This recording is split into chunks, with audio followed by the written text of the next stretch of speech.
Hello प्यारे बच्चे, आप सभी का एक बार फिर से हमारे YouTube channel SR study number 1 में बहुत बहुत स्वागत है। जैसा कि आपको पता है कि इस बार 2025 में जो भी मैट्रिक का एग्जाम देने जा रहे हैं उसके लिए शुरू से लेकर अंत तक हम लोग वीडियो लेक्चर प्रोवाइड करेंगे।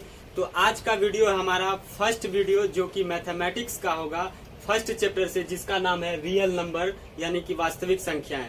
तो हमारे साथ मलिक सर जुड़ चुके हैं जो कि मैथमेटिक्स के टीचर हैं। आज ये मैथ पढ़ाएंगे, फर्स्ट चैप्टर पढ़ाएंगे ये मैथ, जो कि मलिक सर पढ़ाएंगे अपने अंदाज में। तो चलिए सर, आप अपने अंदाज में बच्चों को पढ़ाइए। जी सर, धन्यवाद। Thank you. जैसे कि आप सभी बच्चों को मालूम होगा कि हम लोग पिछले लेक्चर में आपको बताए थे कि आपका हर सब्जेक्ट का तैयारी किया जाएगा। हर सब्जेक्ट में आपको चैप्टर वाइज आपका जो है वीडियो सॉल्यूशन मिलेगा, जिसमें कि आपको क्या कहते हैं चैप्टर वाइज हर सवाल को सॉल्व किया जाएगा, जिसमें आप आराम से देख सकते हो उसको। जैसे कि आज हम बात करने वाले हैं हमारा क्लास 10th का जो मैथ है, जिसका पहला चैप्टर है रियल नंबर यानी कि वास्तविक संख्या, है ना।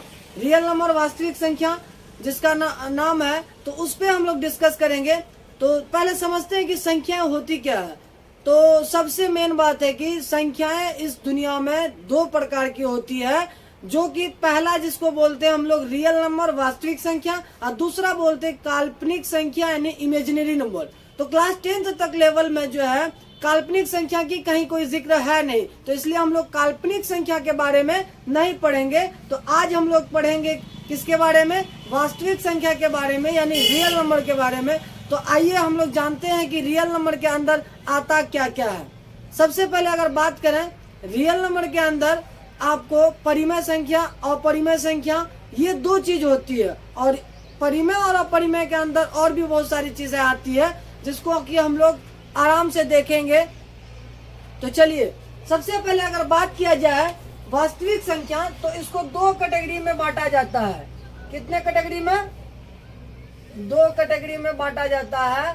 तो फर्स्ट कैटेगरी हो गया इसका परिमेय संख्या। क्या होगा? परिमेय संख्या, है ना। परिमेय संख्या हो गया। और दूसरा में आपका आ जाएगा अपरिमेय संख्या। क्या आएगा? अपरिमेय संख्या। ठीक है, चलिए थोड़ा फटाफट जान लेते हैं कि परिमेय संख्या आप लोगों को मालूम होगा, जिसको P/Q के रूप में लिखते हैं, और जिसका Q नॉट इक्वल टू 0 होना चाहिए, यानी कि Q कभी 0 नहीं होना चाहिए। कभी भी अगर किसी चीज के संख्या के नीचे अगर हर में 0 आ जाएगा तो वो संख्या परिमेय संख्या नहीं कहलाएगा। और अपरिमेय संख्या वैसा संख्या होता है जो कि हमेशा रूट के अंदर रहता है, यानी कि करनी के रूप में रहता है। करनी का मतलब हुआ कि जो कभी भी रूट से बाहर नहीं निकलता, उसी को बोलता है अपरिमेय संख्या। तो इसका कंप्लीट वीडियो लेक्चर आपको मिल जाएगा बेसिक क्लास में। अभी फिलहाल हम चैप्टर को स्टार्ट करने जा रहे हैं, तो इसलिए ऊपर से ले रहे हैं। परिमेय संख्या P/Q के रूप में लिखा जाए उसको परिमेय संख्या कहते हैं, और Q नॉट इक्वल टू 0 होना चाहिए। अपरिमेय संख्या हमेशा करनी के रूप में रहता है। तो परिमेय संख्या के अंदर आपको आ जाएगा, देखिए परिमेय संख्या के अंदर आपको 3 प्रकार का संख्या आएगा। प्राकृत संख्या आ जाएगा, उसके बाद आपको आ जाएगा पूर्ण संख्या। पूर्ण संख्या के बाद आएगा आपको पूर्णांक।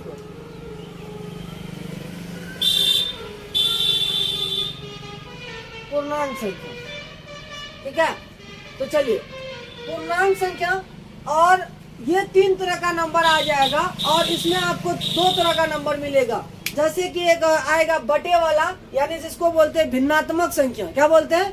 भिन्नात्मक संख्या। और ऐसे नॉर्मली जो नंबर रहेगा पूर्णांक संख्या, तो वो रहेगा। और भिन्नात्मक संख्या बोलते हैं जिसको बटे के रूप में लिखते हैं। बटे के रूप में लिखने का मतलब हुआ कि जिसका हर और अंश दोनों हो। अंश मतलब कि ऊपर जो लिखते हैं उसको अंश बोलते हैं, और नीचे जो लिखते हैं उसको हर बोलते हैं। तो इतना क्लियर हो गया।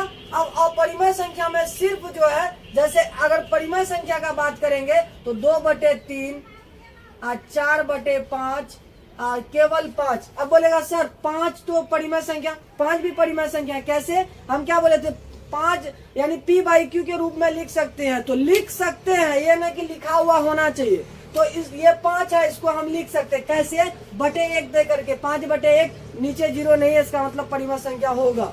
जैसे 0 लिखे, अब बच्चा 0 देख के क्या सोचता है कि नहीं ये परिमेय संख्या नहीं होगा, तो हम क्या बोले हैं 0 नीचे नहीं होना चाहिए, नीचे नहीं होना चाहिए, ऊपर रहेगा उससे कोई दिक्कत नहीं है। जैसे ऊपर 0 है नीचे 1 है, तो ऊपर 0 रहेगा तो उससे कोई मतलब नहीं है। लेकिन अगर नीचे 0 नहीं होना चाहिए, ऊपर 0 है तो वो परिमेय संख्या होगा। सिर्फ 0 भी क्या है, एक परिमेय संख्या है ना।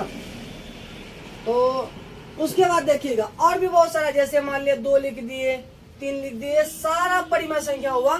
और अगर अपरिमेय संख्या के बारे में बात करेंगे तो हम क्या बोलेंगे, रूट वाला यानी करनी वाला, √3, √5, √6, यही नहीं, क्यूब रूट 6 है ना, क्यूब रूट 10, ये सारा क्या हो जाएगा, अपरिमेय संख्या हो जाएगा। बस आपको अपरिमेय और परिमेय के अंदर क्या अंतर है उसको बता दिए। तो चलिए फिलहाल ये 2 तरह का नंबर को हमको पढ़ना है पूरे क्लास 10th में, इससे ज्यादा और कुछ नहीं पढ़ना है। आप लोगों को ज्यादा दिमाग में कुछ लेना नहीं है फिलहाल। तो इतना अगर आप लोग समझ गए हैं तो हम लोग अब स्टार्ट करेंगे कि रियल नंबर वास्तविक संख्या में आपको थोड़ा सा जो फर्स्ट एक्सरसाइज यानी 1.1 जो है उसमें जो इस्तेमाल होगा उस पर बात करेंगे हम लोग। चलिए जैसे कि हम बताए थे आपको कि क्लास 10th का 1.1 पढ़ने के लिए हमको थोड़ा सा एक चीज समझना होगा, यूक्लिड विभाजन प्रमेयिका को समझना होगा। तो यूक्लिड विभाजन प्रमेयिका होता क्या है तो उसको समझेंगे। यूक्लिड विभाजन प्रमेयिका आपको मालूम होगा कि इस तरह से हम लिखते हैं a बराबर BQ प्लस R। क्या लिखते हैं, a बराबर BQ प्लस R, यही लिखते हैं।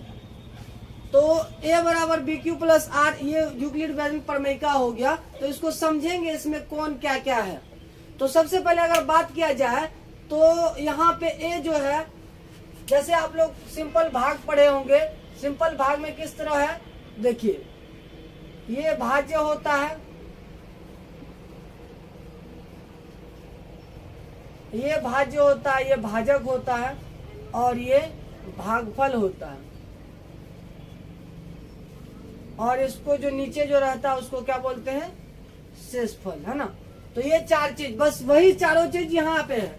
ये जो ए हुआ ये आपका भाज्य का काम करेगा, बी भाजक का काम करेगा, क्यू भागफल का काम करेगा और आर शेषफल का काम करेगा। तो इतना समझ गए। चलिए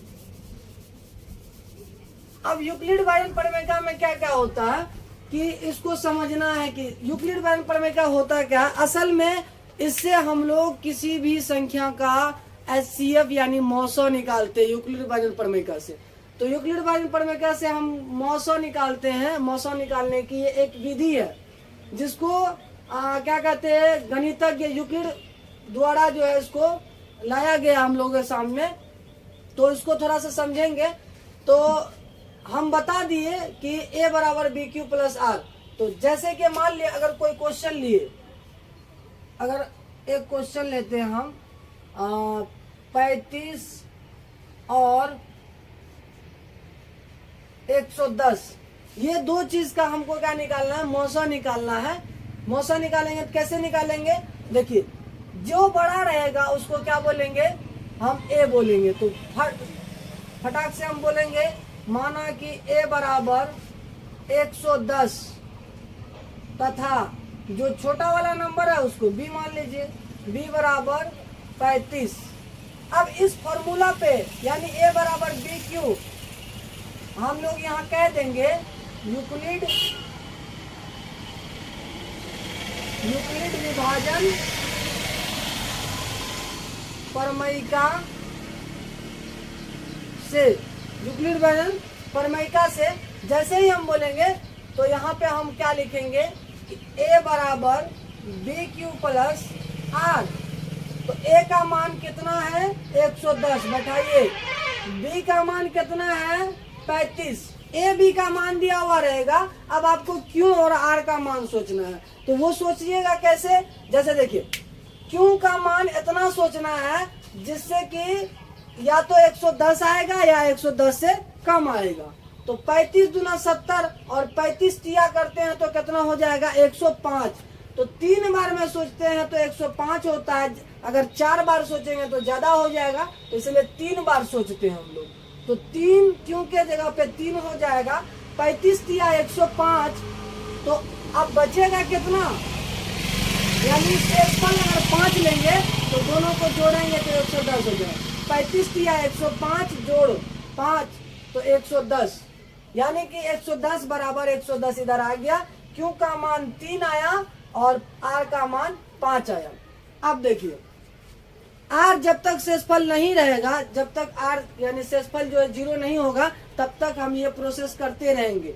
जैसे देखिए तो हम यहाँ पे सीधा बोल देंगे r naught equal to 0, r naught equal to 0। क्यों, क्योंकि आर का मान 0 नहीं आया है। तो अब जैसे कि आर का मान अगर 0 नहीं आएगा तो अगला जो काम होगा वो जो होगा क्या कहते हैं बी और आर के लिए। किसके लिए काम होगा, बी और आर के लिए। तो बी और आर में देखिएगा तो हमेशा बी बड़ा होगा, तो बी ए के जगह पे आएगा 35 बराबर आर जो है वो बी का काम करेगा। अब क्यू और आर सोचना है हमको, फिर दोबारा नया क्यू आर सोचना है। तो देखिए बी आ गया ए के जगह पे, आर आ गया बी के जगह पे। अब देखिए अब कोई ऐसा संख्या सोचिए जिससे गुना करने पर 35 आ जाएगा। तो 5 सते 35 प्लस 0, 7 पचे 35 प्लस 0। तो अब देखिए यहाँ पे आप देख सकते हैं कि आर बराबर यहाँ क्या आया, 0 आया। क्या आया, 0 आया। जब आर बराबर 0 आया तो इसका मतलब जहां आर बराबर 0 आएगा वहीं का बी का मान आपका एचसीएफ का मान होगा। आर बराबर जहां 0 वहीं का बी का मान एचसीएफ हो जाएगा।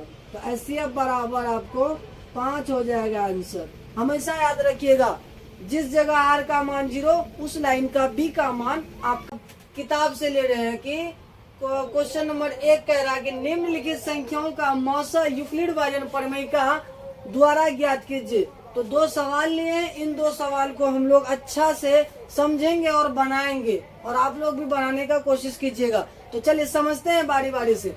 तो हम क्या बोले हैं, यूक्लिड विभाजन प्रमेयिका में सबसे पहले आपको 2 संख्या दिया हुआ रहेगा, उन दोनों संख्याओं में ए और बी मान लेना है। तो मानना कैसे है, बड़ा वाला संख्या को हमेशा ए मानना है और छोटा वाला संख्या को बी मानना है। तो चलिए आप बता सकते हैं कि 135 और 225 में 225 बड़ा है और 135 छोटा है। तो हम यहाँ पे क्या बोलेंगे, माना कि ए बराबर 225 तथा बी बराबर 135। पहला काम मेरा हो गया मानने का। अब डायरेक्ट कहेंगे यूक्लिड विभाजन प्रमेयिका से। क्या कहेंगे, यूक्लिड विभाजन प्रमेयिका से।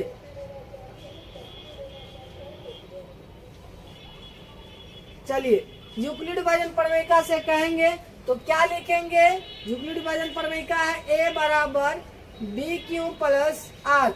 ए बराबर बी क्यू प्लस आर है। तो चलिए ए के जगह पे किसको बैठाएंगे, 225 को, बराबर बी के जगह पे किसको बैठाएंगे, 135 को। आपको मुंह से नहीं करना आता है, भाग देना आता है, तो आप आराम से बगल में क्या कीजिएगा, 135 को भाग दीजिएगा 225 से। तो एक बार में 135, तो 5 में 5 जाएगा 0, 12 में 3 जाएगा 9, और इधर कुछ नहीं बचेगा 90।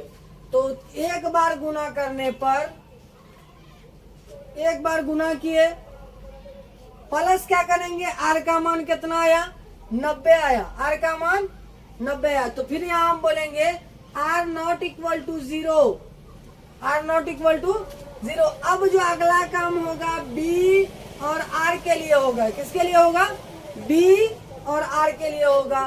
तो बी क्या बनेगा, ए बन जाएगा, और आर आपका बी बन जाएगा।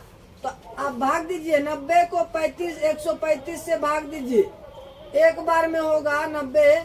तो ये यहाँ बच जाएगा आपको 5 में 0 जाएगा 5, और 13 में 9 जाएगा 4, तो 45 बच जाएगा शेषफल। तो Q का मान क्या आया 1, R का मान 45।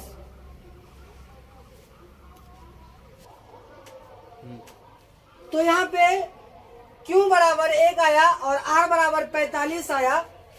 तो अब देखिए यहाँ पे भी आप देख सकते हैं कि R बराबर 0 नहीं आया, R नॉट इक्वल टू 0।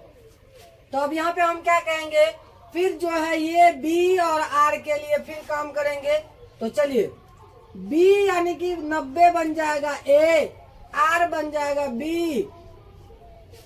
अब इसमें भाग देने का जरूरत ही नहीं है, आप जान सकते हैं कि 90 लाना है तो 45 गुना 90 भाग दीजिएगा, 2 बार में लगेगा तो शेषफल 0 आएगा। तो 45 गुना 2 प्लस 0। तो अब देखिए यहाँ पे आप आराम से कहिएगा R बराबर 0। जिस लाइन में R बराबर 0 होगा, जिस लाइन का R 0 होगा, उसी लाइन का B का मान आपका HCF का मान होगा। तो उसी लाइन का B का मान यानी 45, तो HCF बराबर 45। चलिए लगे हाथों और एक सवाल देख लेते हैं, जैसे कि 196 और 38,220। इन दो सवालों में आपका सारा कंफ्यूजन दूर हो जाएगा। तो आप ध्यान से देखिएगा, थोड़ा सा भी वीडियो को स्किप नहीं कीजिएगा। अगर स्किप कीजिएगा तो फिर समझ में नहीं आएगा। तो चलिए फिलहाल चलते हैं। फिर मेरा वही कहना होगा कि बड़ा छोटा देखिए, जो बड़ा रहेगा उसको A मानना है, जो छोटा रहेगा उसको B मानना है। तो पहला काम मेरा मानने वाला होगा, माना कि A बराबर 38,220 तथा B बराबर 196। क्या बोलेंगे, B बराबर 196। तो चलिए, तो अब हम मानने के बाद हम कहेंगे यूक्लिड विभाजन प्रमेयिका से, विभाजन प्रमेयिका से, यूक्लिड विभाजन प्रमेयिका क्या कहता है, A बराबर BQ प्लस R। A का मान 38,220 बराबर B का मान 196। Q और R हमको निकालना है, आइए इधर साइड में निकालते हैं। 196 भागा 38,220। तो चलिए यहाँ का 3 अंक, यहाँ का 3 अंक, इससे अधिक बड़ा है तो 3 अंक ले रहे हैं। तो देखिए अब अगर आप देख सकते हैं कि यहाँ पे 19 दूना 38 और इधर 6 दूना 12 रखते हैं तो ज्यादा हो जाएगा। तो एक बार में देंगे, कितना बार में देंगे, एक बार में देंगे। तो चलिए 6 एकम 6, 9 एकम 9, 1 एकम 1।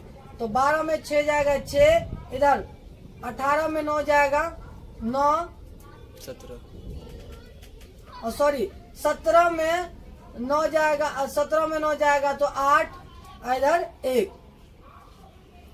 तो देखिए 12 में 6 गया, 6 बचा। अब देखिए इधर 17 में 9 जाएगा 8, इधर 2 में 1 जाएगा 1। तो अब क्या उतरेगा, अब देखिए ये तो हो गया, अब 2 उतरेगा, 2 उतरा तो यहाँ का 4 अंक, यहाँ का 3 अंक। तो जब यहाँ 3 अंक रहे, यहाँ 4 अंक रहे, तो यहाँ का 2 अंक देखना है और यहाँ का 3 अंक देखना। 19 9 171 और 9 छक्के 54 हो जाएगा। तो 171 और 54 कितना हो जाए, 19 9 171 और 6 9 54। तो 5 इधर रहेगा तो 71 और 5 76। तो यानी 9 बार में हम दे सकते हैं। कितना बार में, 9 बार में। जैसे देखिए 9 6 के 54 के 4 हाथ में रहा 5, 9 9 81 5, 86 के 6 हाथ में रहा 9 9 81 5, 86 के 6 हाथ में रहा 8 और 9 एकम 9 8 17। अब घटाइए आराम से, 12 में 4 जाएगा 8, इधर 15 में 6 जाएगा 9, इधर खत्म, इधर खत्म। अब क्या उतरेगा, 0। तो अब देखिए अगर 5 बार में देते हैं, कितना बार में, 5 बार में, तो 6 पंचे 30 के 0, 9 पंचे 45, 3 48 के 8, 9 एकम 6 एकम 6 और 5 एकम 5 4 9। देखिए 5 6 पंचे 30 के 0, 9 पंचे 45 के 5, 45 3 48 के 8, हाथ में रहा 4, 5 एकम 5 4 9। आप देख सकते हैं कि ये पूरा पूरी कट गया। जब कट गया तो इसका मतलब यहाँ पे क्या हो जाएगा, क्यू का मान आया 195। क्या आया 195 और आर का मान कितना आया 0, यानी कि इसको एक ही बार भाग देने में इसका शेषफल 0 आ गया। तो हम इसी लाइन में कह देंगे r इक्वल टू 0। जब r इक्वल टू 0 कह दिए तो इसका मतलब इसी लाइन का b बराबर HCF का मान हो जाएगा, यानी b 196, HCF बराबर 196 आंसर। उम्मीद को समझ में आया होगा और आप लोग इसको नोट कर लीजिए। जैसे कि आप देखे होंगे यहाँ पे कितना बड़ा से बड़ा नंबर है, भाग दे रहे हैं, भाग दिया जा रहा है। तो आपको अगर इस टाइप का भाग सीखना है और सीखने के लिए जानना है तो आप लोग कमेंट कीजिएगा और हम इसके लिए एक अलग सा वीडियो बना के समझाएंगे कि कितना बड़ा से बड़ा भाग रहेगा, उसको आप चुटकियों में बना सकते हैं। तो आप लोग कमेंट करने के लिए नहीं भूलिएगा।